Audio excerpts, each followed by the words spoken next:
Hi guys, இங்கே பாருங்கள், ரோகு மீனுக்கும் மிருகாலுக்குள்ள வித்தியாசம் பார்க்க போகிறோம். பார்த்திங்கன்னா மீன் ஒரே மாதிரி தான் இருக்குதுன்னு நிறைய பேர் சொல்கிறாங்க. ஆனால் மீன் பிடிக்கிறவங்களுக்கு தெரியும், நல்ல டிஃப்ரென்ஸ் தெரியும். இது பார்த்திங்கன்னா அந்த கையில் இருக்கிறது ரோகு மீன். இது பார்த்திங்கன்னா கொஞ்சம் ரோஸ் கலர் மாதிரி இருக்கும், கொஞ்சம் நல்லா உடம்போடு இருக்கும். அந்த பக்கம் பார்த்திங்கன்னா அதுதான் மிருகால். அடிவேறு நல்லா வெள்ளையாக இருக்கும். மிருகாலுக்கு நல்லா வளர்த்தியா மீன் வந்து லென்த்தாக இருக்கும். ரோவுக்கு வால் வந்து கொஞ்சம் ஆரஞ்சு கலர் மாதிரி இருக்கும். அதுதான் டிஃப்ரென்ஸு. மிருகாலுக்கு கொஞ்சம் ஒயிட்டாக இருக்கும் வால். இதுதான் டிஃப்ரென்ஸுங்க. இப்போ பார்த்திங்கன்னா கருப்பு ரோகு ஒன்று இருக்குது. இது பார்த்திங்கன்னா கல்பாஸ் மாதிரியே இருக்கும்,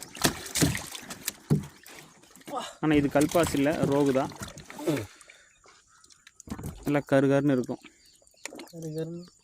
பார்க்குறக்கே கலரே அட்ராக்ட் பண்ணுது. பார்த்தா சூப்பராக இருக்கும். வந்து பார்க்குறதுக்கு திடீர்னு அந்த மீன் குடும்பாங்க. அவ்வளோதாங்க. எல்லாம் ரோகு மீன் மிருகால் எல்லாம் கலந்துருக்கு. இதுதான் மீனுக்குள்ள டிஃப்ரென்ஸுங்க.